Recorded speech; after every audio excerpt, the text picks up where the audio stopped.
Check.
My name is Nancy Hagman, and I can't tell you how wonderful it is to be here today with all of you.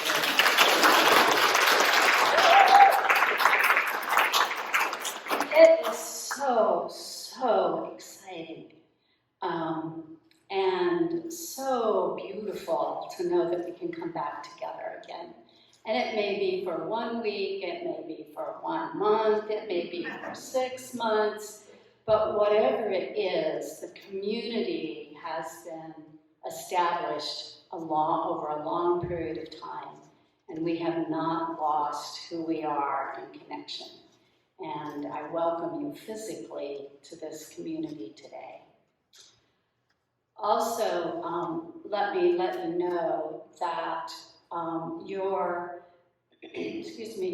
extended warranty on your insurance is about to go out. And so I'm sure you don't want to hear that again. So if you could turn off your electric devices, that would be helpful. And we always are glad to have guests. I have to say most of us feel like a guest today. But we actually have new faces that we can only see half of. So when you come again, we won't recognize you again because we may be able to see your mouth, and then we didn't put that mouth with that face. I find that when I do my Zoom, and I have relationships on Zoom, which has happened over the last couple of years, and I see them in person, I see them so differently. They're much taller than I thought they were, they're much smaller than I thought they were. Somebody said, I didn't know you were so little. And so, there's this community that we've built that we haven't even touched yet in physical form. If you are a guest, there is a card out on the credenza as you came in that you're welcome to fill out, and you can leave it in the offering plate, or you can leave it with one of our greeters as you leave on that credenza. And you will get information from us. You don't have to be a member to be able to be on our email list or to get great ideas from us. We send out a Thursday Did You Know weekly communication, which kind of get you up on us as a community, but also on us as a community in Pensacola area and around Santa Rosa and Escambia County. And we don't actually publish an order of service anymore. We just like to make sure it's flexible and we can do whatever we want from up here, and you're just at a guess or a loss. But we do typically have some sense of order that once you come, you do have a sense of what we're doing on a regular basis. But we do have these magical cards that really tell you about us, and in it will be our covenant, which we will read soon, and you will know a little bit more about us. In addition to that, excuse me, there's an insert in there for joys and concerns. And if you have a joy or concern, you can fill that out. You can put your name on it or not, and we will read those later in the service. Now, the one announcement that I do have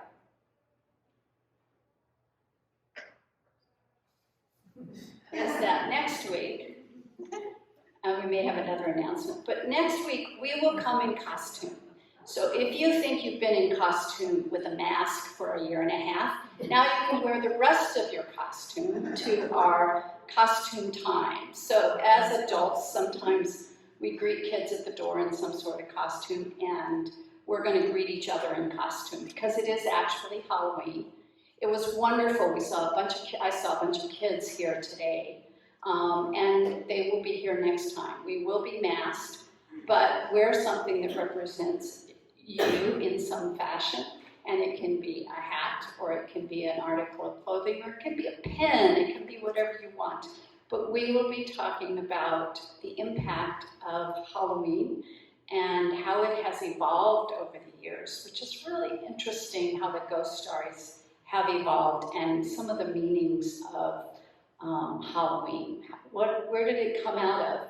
Just for a teaser, there was a pandemic once before that evolved into one of our Halloween traditions.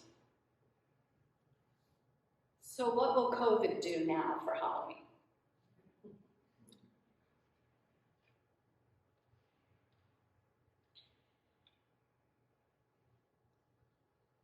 And did I see that there was another announcement that I did not make? Yes. The choice of service can go in the offering basket. Okay. She's just reminding that joys and sorrows, when you fill them out, you can put them in the offering basket. We will pass the offering basket. Okay. With that, we will have some centering music and then some opening words by Erin.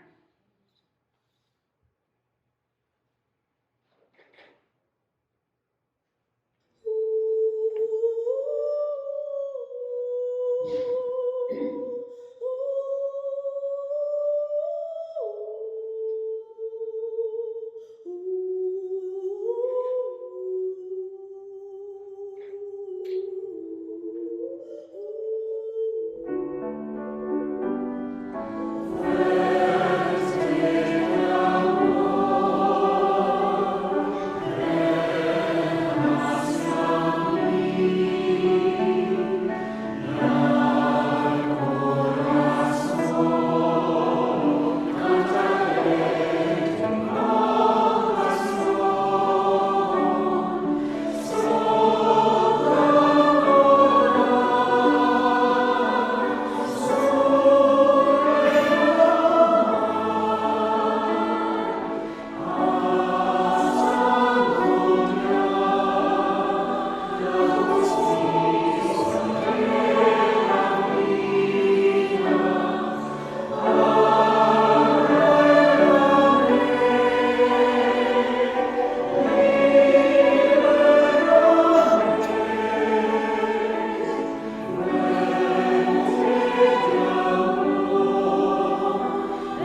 For those of you that may be new, this theme song runs deep in our congregation and through our UUA principles, the spirit of life.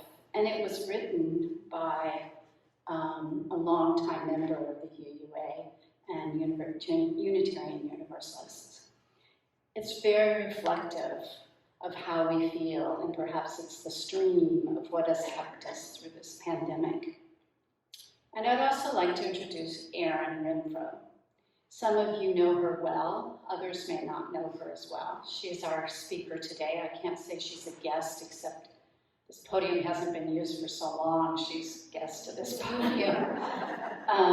But Erin is a member of our church and has been extremely active in keeping it alive in a lot of ways. And she brings a wealth of knowledge, and she has done genealogical work for a long time with a depth of spending a lot of time on our church's genealogical history as well. And we appreciate that, and we thank her, and she's going to share some talents with us today. Welcome, Erin.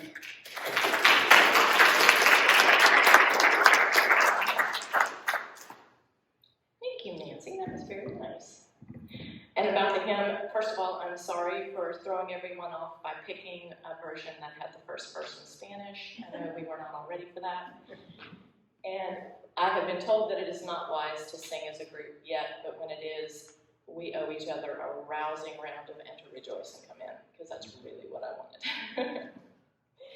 All right, our opening words today come from Jennifer Jo Von Roo and Lynette Lowe, Being Sanctuary. Welcome to this space, this sanctuary of peace where we come to not only create our best selves, but also to do the work of creating a beloved community.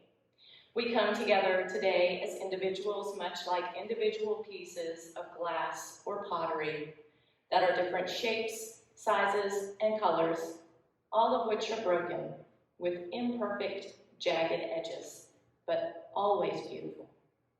While our pieces may not always fit neatly together, it is within this sanctuary, guided by our principles, that we gather together to create a beautiful mosaic. May the brokenness and beauty you find in one another create peace in this space and fill our hearts with love as we create worship together.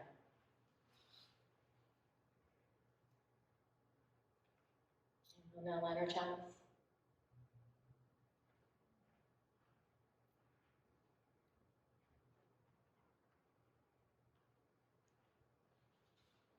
Our chalice lighting words are by Deborah.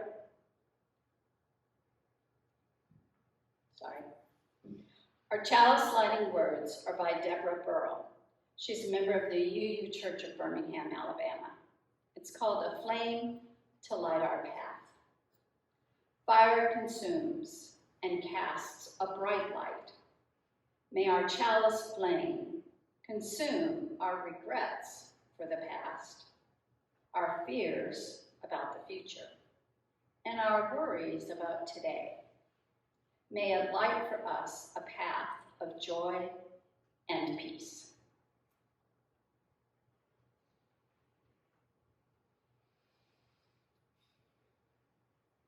And if you would stand for our covenant, and it is written in the brochure that you have received. It's also on the screen. Love is the spirit of this church, and service is law. This is our covenant, to dwell together in peace, to seek the truth in love, and to help one another. You may be seated, and thank you.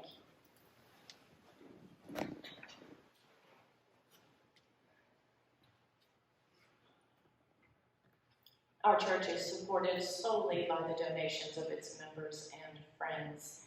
So at this time, we invite you to make an offering. What is gratefully given will be gratefully received.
We don't have any written joys and concerns for today, but we know that there are many on our hearts, joys and concerns. And so we're going to light a candle for all of those things that are unspoken, that are a part of our lives, that we live every day. There are some things that happen when you don't have an order of service to follow. And so there are a couple of things that have been written in or that have been sent in, which comes through an email on a weekly basis. And so in case you're not able to come and you still want the community to know about it, you can send those in and they will be read. And that's what I'm going to do now. Betty Myers needs some prayers and thoughts for, she's having cataract surgery, or has had, and the doctors have found some good news about that, and it's better than she thought it might be. And she'll recover. It'll take 4 to 6 weeks to recover. And Denise D'Angelo, who has been our musician, is off of oxygen now, and she continues to improve. And Hannah Laurie wishes to thank everyone for their love abounding her with cards and calls and meals and warm thoughts and prayers for her recovery.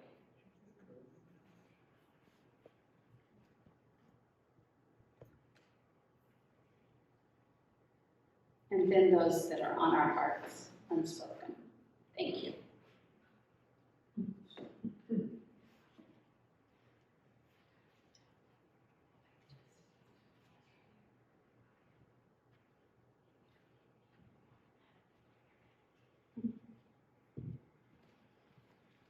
Okay, I decided for our time for all ages today, I found a great story from a website called storyberries.com that combines not only a little sneak peek of Halloween, but something to do with our theme for today.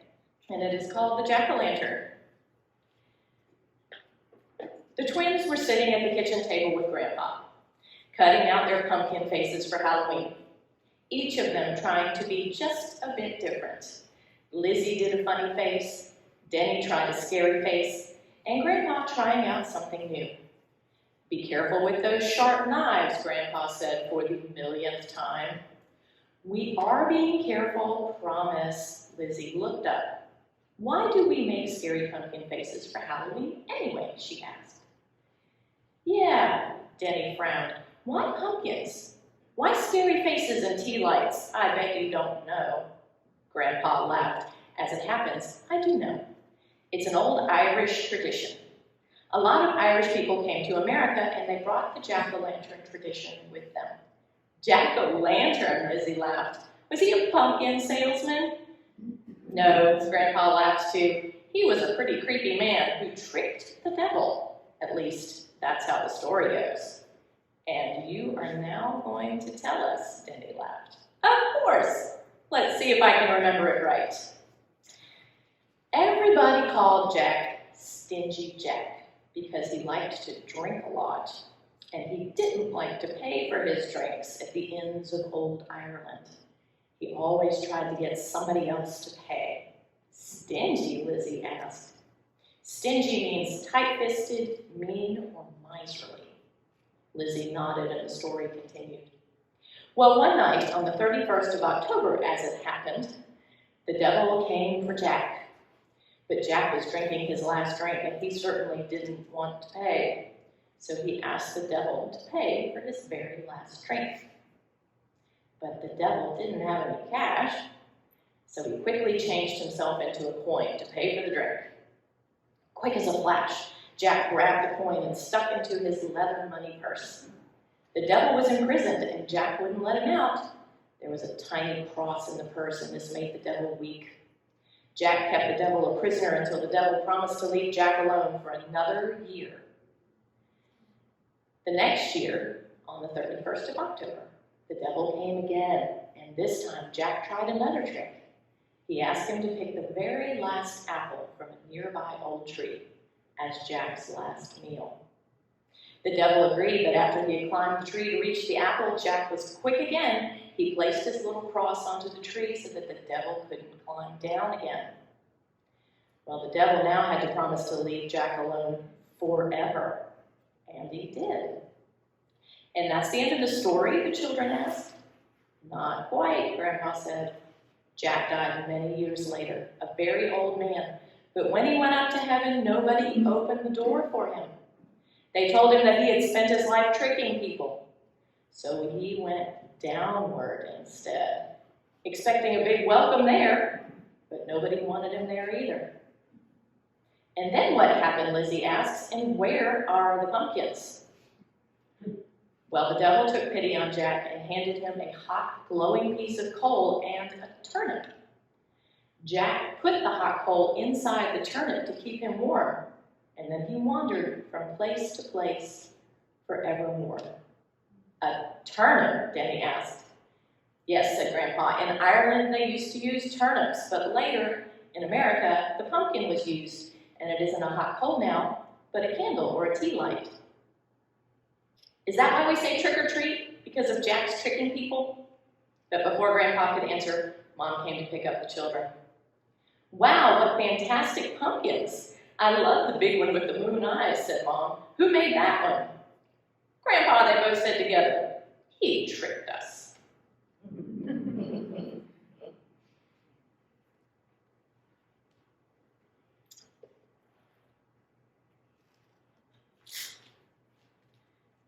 All right, so before I get into the message, I want to bring back something that has drifted off of our order of service in the last few months, years, however long it's been, and that is to take just a moment to be silent together. I don't have any words of meditation prepared, but I do remember our friend Honor Bell talking about how wonderful it is, that moment of silence, when you can feel the love and the bonds of covenant that create this community between us. So take just a moment to either just be still with yourself and be fully present, or to reflect, or for prayer. And I will ring the bell at the end.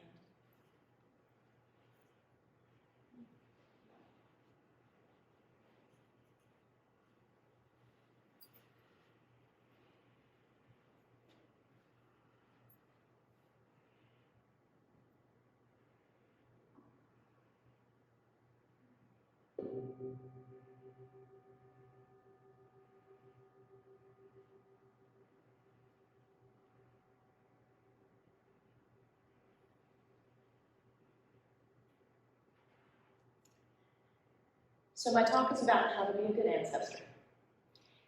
And the picture up here is my great-grandmother, who was not a very good ancestor.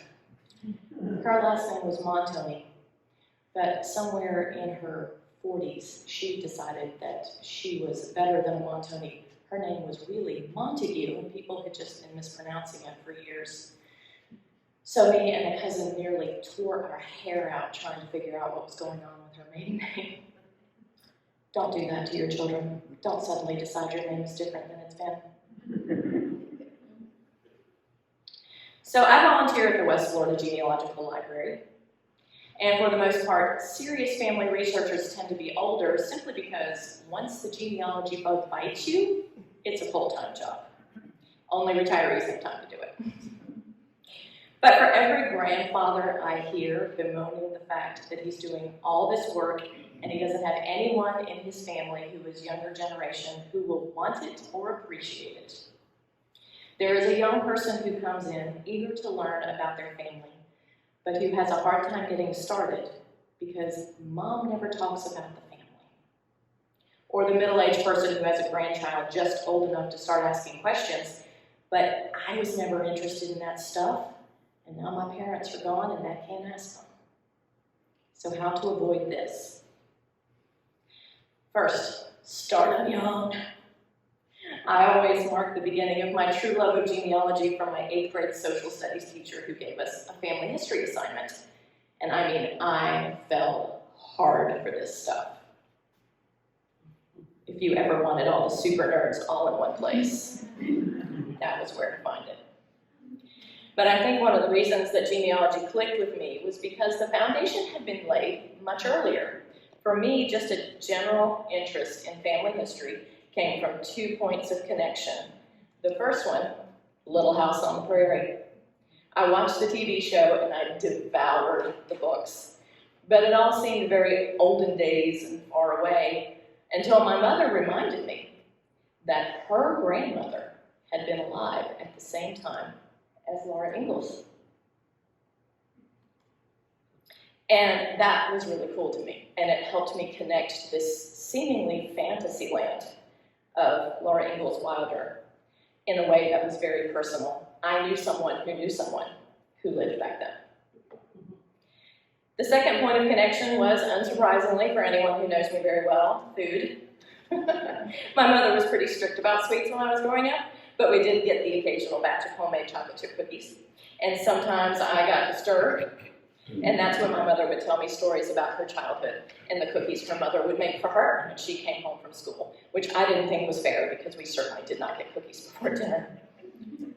But they were cookies exactly like I was making from the same recipe.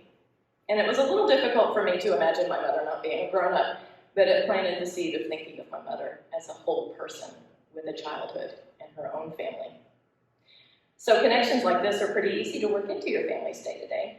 So whenever something draws up a memory from your childhood or a story you heard from your grandmother, talk about it. If you're able to visit older relatives on a regular basis, ask them to tell your child stories about things that your child might relate to. What was their favorite home-cooked meal?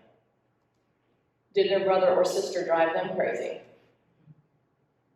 Or were they involved in the same kind of things your children are involved in, like the Scouts? It not only creates the realization in your child's mind that their family extends much farther back than they may have thought of before, it humanizes their older relatives, helps them grab onto the notion that grandma wasn't always 70 years old, and lays the groundwork for creating curiosity about their more distant ancestors. When the kids start studying history in school, if you know of any ancestors who would have been alive at the time period they're studying, bring that up. You know, during the Civil War, your great-great-grandfather from West Virginia had a twin brother, and they fought on different sides in the Civil War. Can you imagine? That happens to be a true story in my family, and I endlessly romanticized it as a teenager. But this creates a personal connection to a past that can sometimes seem like just one more boring thing to remember for a test. And then whenever you and your children feel ready, break out the family tree and get to work. I have a handout with that on it. My handouts are on the piano, so after the service, if any of this stuff interests you, feel free to grab one. But get down on paper anything you can remember. It doesn't even really have to be correct, just whatever you remember, dates, places, names. That way when your kids say, hey, who was Meemaw's Meemaw, you're ready. Just don't catch the genealogy bug yourself. You're raising children and you don't have time for this. And so you and your family heirlooms live happily ever after in a fairy tale land where every photo has a label and every lingerie chest a loving home. But what if you missed that part? You're in the here and now, and neither you nor your kids have made any particular effort to think about the family history, or maybe you have and it's failed miserably, which happens. And you have 12 settings of good china to figure out what to do with. You remember good china? I actually have a set, and I barely remember that I do, unless I'm bemoaning the storage space it takes up in my cabinets. Don't tend to eat nachos off of good china. Good china is kind of a generational thing. My younger brother and sister-in-law don't have any, and they have never missed it. 25 years later, I really wish I had let people spend their money on more practical wedding gifts. I know that. But it was the traditional thing to do, and back in 1992, we were still doing traditional things. My mother's generation did those traditional things, accumulated a house full of things like good china or inherited it from their families. But their kids have a different aesthetic. I'm firmly in Generation X, and my generation and younger tend to live in smaller houses than our parents do, so we have less room for our possessions and less taste for having them, as minimalism and Marie Kondo's popularity reflect. Our parents bought stuff in the 60s, 70s, 80s, and Fashions have changed dramatically since then. Older adults have a lot of things that were expensive to acquire, made to last for generations, and that may have great meaning to them, and they want to pass those things down to the kids, but honestly, often, kids don't really want it. The only reason your kids and grandkids are going to want some of the things that have great sentimental value to you is if you can instill in them a sense of an object's importance and its place in their own history at some point before they put it in a yard sale. So how do you do that? Now, don't get me wrong, there's no way to guarantee that your descendants will ever appreciate the family history or that your heirlooms will be properly looked after. I used to work for an estate planning attorney who complained about people writing wills that attempted to control from beyond the grave. But there are things you can do to at least give your kids or their kids every reason to hang on to the good stuff after you're gone, until someone in the family is genuinely appreciative of it, which will happen someday. For your things, you have two options. And probably the best one is, deal with it now. This can mean literally, give it to someone, maybe today. If it's something you're just hanging on to and not using or even looking at, packed away in the attic or in the cabinet, take your family heirloom and put it into the hands of the person you want to have it.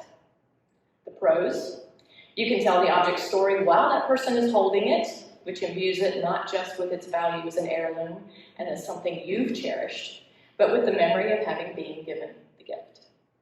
Also, it prevents any posthumous squabbling amongst your heirs if they're the sort to do that. Just know, and this can be difficult, that once you give it away, it's no longer yours. If that person hates it, and they might, and is only taking it out of politeness or guilt, it will get packed away, thrown away, or given away at that person's earliest opportunity. So look inside yourself and make sure that's something you can deal with before taking this particular route. Sometimes you just don't want to know, right? Or you can pick the inheritor now. Back in my estate planning days, the attorneys I worked for recommended this. Write your will to cover the big general stuff, financial assets, real estate, etc. For the small things, jewelry, personal possessions, and family heirlooms, just make a list that you keep in the fireproof box with your will. It's not legally binding, and it doesn't often have to be. It's just enough that your inheritors know what your wishes are. And unlike your will, a list like this is very easy to change. If one of those ungrateful brats ticks you off, you can change your mind about giving them a great Aunt Edna's cocktail ring, and then change it back when they apologize, all without being billed by the hour for it. This also gives you the opportunity to tell the item's story in writing, which might stick longer than doing it verbally. So the list, I have an example up there, should describe the object and give any information about it you think is important, and then the person you want to have it. If there is something you feel very strongly about, by all means put it in your will. But know that this is all you can do. Sign the will, make the list, and cross your fingers. You've done all you can. Of course, both of these options work better when you have a personal, honest conversation with the heir.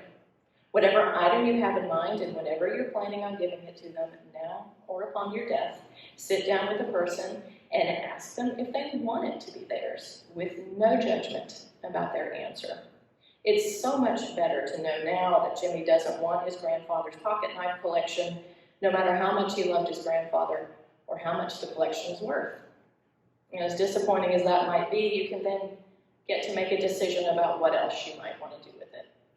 You can ask someone else you think might like it until you find just the right person. Of course, some things do have monetary value, and those things you can sell and do something nice with proceeds. But for some items, you might have to take the painful step of giving it away. So here's an example. Back in 1970, my mother made a beautiful christening gown for me.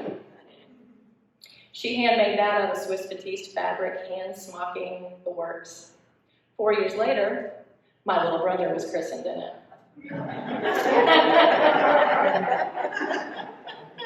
Hopefully he'll never watch this service. But after that, my mother carefully stored it year after year, cross-country move after cross-country move, with the idea that one day it would be worn by a grandchild.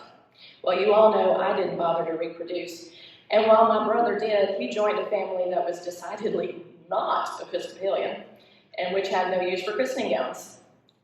So after a lot of hand-wringing and brainstorming, and it was sort of becoming a burden to actually take care of, she and I finally decided to donate it to her local Catholic charities. And that way she knew it would be used by someone who appreciated what it was, and who might otherwise not have had such a nice thing to have their infant christened in. And now that the grandkids are having kids and they still would not have used the christening gown, we still feel pretty good about that decision.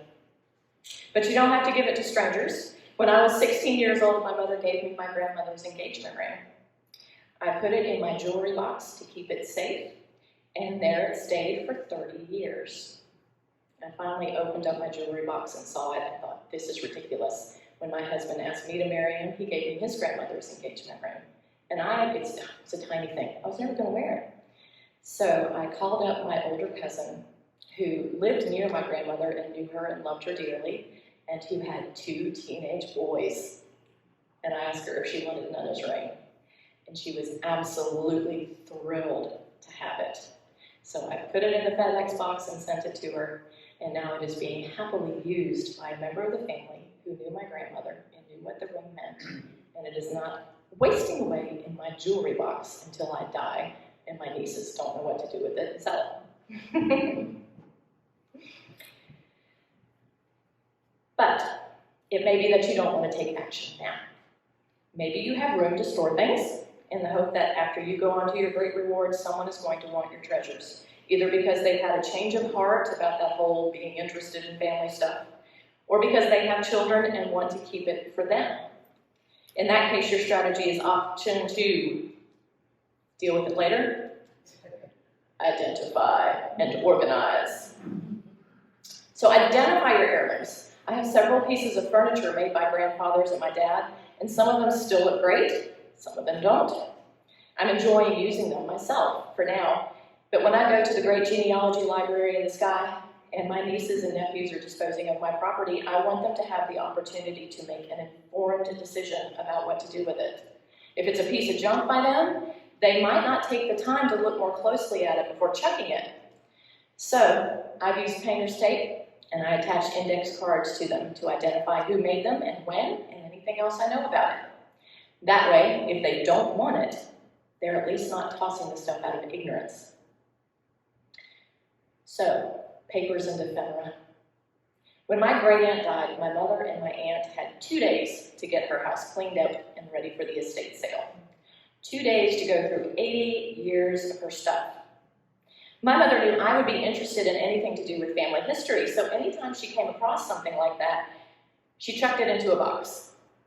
There are family photos from way back, wedding announcements clipped out of newspapers, letters from the 1920s, even a lock of hair from my great-grandfather. Of course, I was interested, and I was happy to get the box, though I have to say that I have found the idea of going through it daunting, and so I've been putting off doing it since 1993. Every time I lift the lid with all good intentions of sorting it out, I am just overwhelmed, and I put the lid right back on. So can you imagine what would have happened to this stuff if I hadn't been interested in genealogy? To the untrained eye, it looks like a box of junk, and it would have been treated like a box of junk. So if you want your descendants to decide to keep this stuff, and to give themselves and their children a chance to appreciate its value, you have to make it not look like a box of junk. Get it into a system of some kind. It's much better for your descendants to find a clearly labeled scrapbook or a nice neat set of files that clearly identify the documents within as letters my grandfather wrote to my grandmother during the Great War or Daniel's family newspaper clippings, rather than finding a box like I got. Even better, digitize them. Put them on the thumb drive and give it to your family now. That way, if your kids do throw out the documents, but then later have a child get interested, they're all available with no physical storage required. Photos. Oh God, the photos. Because I have become known as the family historian, everyone leaves me their pictures. Pictures and pictures and pictures. And don't get me wrong, I love having them, but I cannot tell you how many of them I am throwing away because no one knows who is in the picture. Label your photos. I know it's supposedly not best practices to write on the back of a photo, but a photo with writing on the back is better than a photo that gets tossed in the trash. So write on the back with my blessing. But what if you don't know who's in the photos? My uncle, whom I loved, was a great handyman, and he had his own lifetime's collection of tools, and then he got his father's lifetime collection of tools. And he went to a churchyard sale, and he saw something that looked pretty much like a hand tool to him, but he wasn't sure what it did. But it was a couple of bucks, so he bought it. And he said, I figured I'd just ask around my friends and the hardware store I go to, and some old geezer would be able to tell me what it did. Well, he asked around and asked around and asked around. And he finally said, it occurred to me that I was the old geezer who was supposed to know what it did. So, if you are the old geezer in your family and you don't know who's in the pictures, nobody else does. Go ahead and toss them. Save your storage space and save your heirs the trouble and the guilt of throwing away a perfectly good photograph. Now, this is an example of one that I have saved. It's not even my family. It's a neighbor of family, and I have been trying for years to contact people, and none of them want it. But that photo is gorgeous. I'm not throwing it away. So those like that, I save, and I use them as bookmarks. Could be worse. Of course, your things are not the only treasures you have to pass on. There's what you know. If you are among the oldest members of your family, you are automatically the family expert on you and your life and every older relative you have ever met. Don't let that go to waste. Get your memories down. If you know anything about your ancestors and you don't have it in a form that can be easily read and understood, get to work. Use a family tree form if you're a pencil and paper type, or there are free ways to do it digitally if you want to do that. Put names, dates, birthplaces, anything you can remember. If any of your descendants suddenly develop an interest in genealogy, it's very difficult to find information online for anyone who wasn't old enough to be included in the most recent available census, and right now that is 1940. So anything you remember after 1940 is not available to your family. It's also very difficult to find records for people born before the age of birth certificate, which is astoundingly recent, you will discover. Sometimes it's not even well into the 20th century that birth certificates were kept in a county. So your personal knowledge of your parents and grandparents is invaluable to someone trying to piece together the family history. On this screen is a letter that my great aunt wrote to my mother when my mother inquired as a teenager. It's dated 1957, if you can't read the date. It is about her family from West Virginia, a place called Dobbin. That was a lumber town and has not existed for almost 100 years. There is information in that letter that I have never found anywhere else in 35 years of doing genealogy. So, write it down. But however you choose to do it, tell your stories. Tell your parents' stories while you're at it.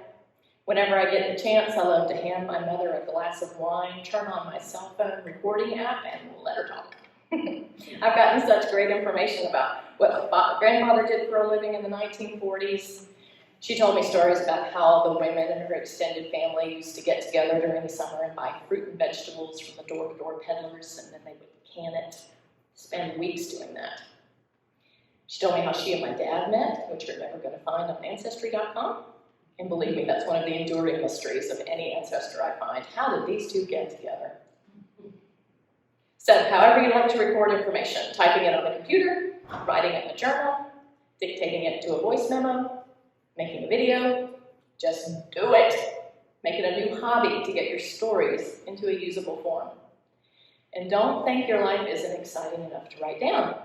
I am finally getting to an age where the things I took for granted in my lifetime are inconceivable to my great nieces. So imagine what the stories your grandmother told you about her life will seem like to your grandchildren. I know my mother, this story is always hard to tell because there's so many she pronouns. My mother told me the story about her mother and why she hated to go to her grandmother's house. So her grandmother was Lucinda, my great-great-grandmother. Lucinda was born in 1842. Obviously, I never knew her. But I have heard the story about how my grandmother hated going to her house because she lived in the hills of Kentucky with no running water and no electricity. And in the middle of winter, you had to light a lantern and walk outside to the outhouse.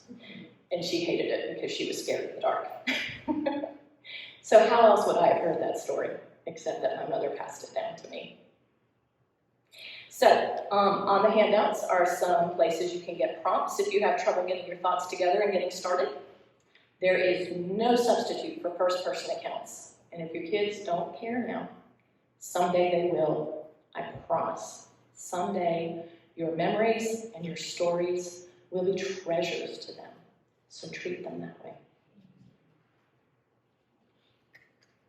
Thank you.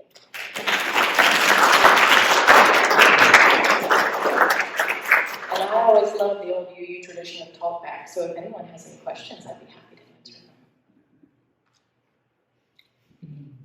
Yes? I have information on asset-free paper. I learned one of the little lectures at UWF that paper disintegrates after 20, 30 years, that the best thing is to make copies on asset-free paper. Yeah. And where do you find one? And There is a wonderful website called gaylord.com that specializes in conservation. They make acid-free storage boxes, and they shadow boxes. You can keep anything. You can get acid-free tissue paper. I know I use that to preserve a quilt that I have. Acid-free, like copy paper, I have actually never looked for because I have not run into that. But I imagine that website, if they don't have it, you can probably do a Google search and find a site like that that has it. If you're looking for conservation supplies. Laura? And art supply stores. Art supply A stores, lot of thank their you. art paper says Uh-huh. acid-free on it, and it can be light enough that you can put it through the copy machine. You can put it in the copier, You okay. might have to cut it to 8.5 by 11. Okay, so art supply stores also have them. Georgiana? Yeah, we just had a speaker at our Rotary Club that talked about what UWF does in terms of their archives. Yeah. And they archive things about churches, organizations, whatever. And I was really, surprised at what they do. And like a photographer gave a bunch of pictures that a lot of it is historic Pensacola, the background and stuff. Yeah, the UWF Archives actually has a program where they will digitize things for you. They have an overhead scanner, so even if it's pretty big, they can scan it, and it's something they have their graduate students do. So it is free, but the cost is that they get to keep a copy of it. So that's why they do it. But if you want to digitize things and you don't have the equipment or the skill, you can call them and make an appointment, and they'll arrange for you to park behind the library so you don't have to haul your stuff half a mile across campus. And they can get it digitized for you. It's a great program. Thanks for reminding me of that, Georgiana. Penny? I just wanted to reiterate something you did talk about. I had letters that my mom had kept from my grandfather when he was a young man. And they weren't from him, they were letters to him. But it told the story about after World War I, finding job and people begging, do you know anybody that, So there's a lot of history in the letters that he received. I don't have children, but I contacted a cousin and I said, would any of your children be interested? Yes. So, and my grandfather made the box the letters were in. He was in the eighth grade, I think. That's wonderful. So I passed on the box because maybe his great-great-great-grandchildren will be interested. It's wonderful. I mean, I worked on that 1820 project, and now personal letters are such a fantastic source of information that you can't find anywhere else. So yeah, if you have letters, definitely save them or get them into the hands of someone who can use them. Good stuff. Okay. Well, if that is it, we will go ahead and hear our closing music, which is also a popular UU tune and something which fits the theme.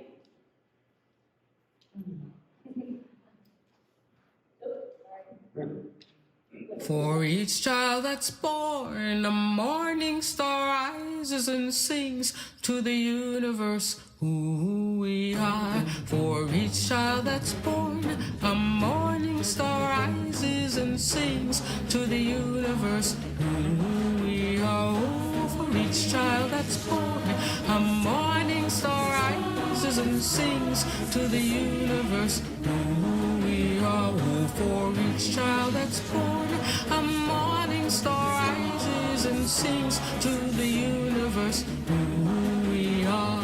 We are our grandmother's prayers, and we are our grandfather's dreamings, and we are the breath of our ancestors. We are the Spirit of God. We are mothers of courage, fathers of time, daughters of dust, and the sons of great visions. We're sisters of mercy, brothers of love, lovers of life, and the builders of nations. We're seekers of truth, keepers of faith, makers of peace, and the wisdom of ages. We are our grandmother's prayers.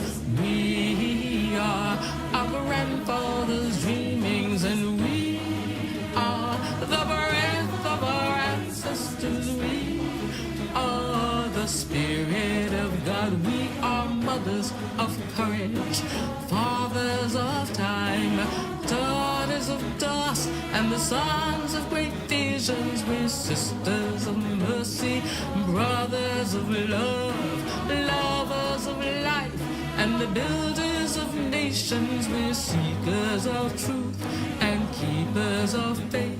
We are makers of peace and the wisdom of ages. We are our grandmother's prayers. We are our grandfather's dreamings, and we are the breath of our ancestors. We are the Spirit of God.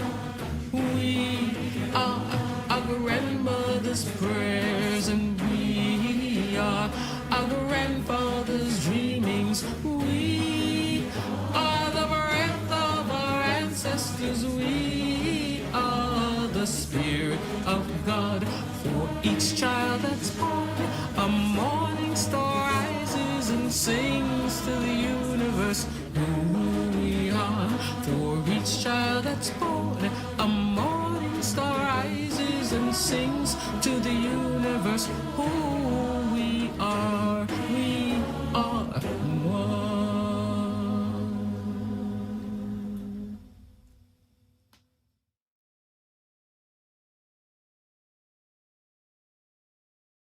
We are our grandmother's prayers, and we are our grandfather's dreamings, and we are the breath of our ancestors. We are the Spirit of God. We are mothers of courage.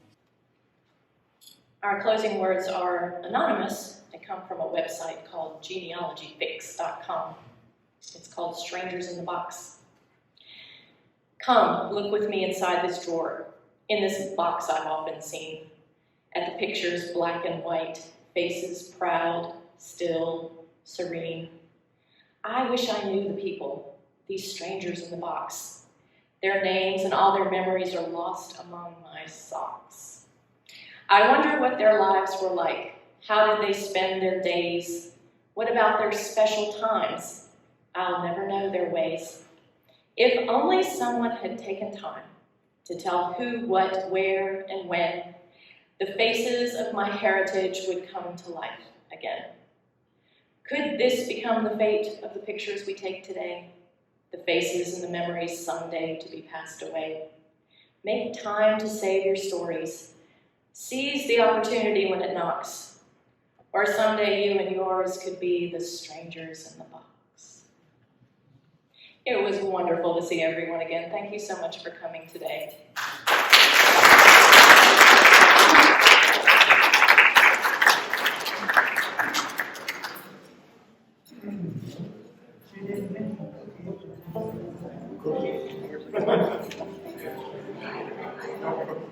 No thought.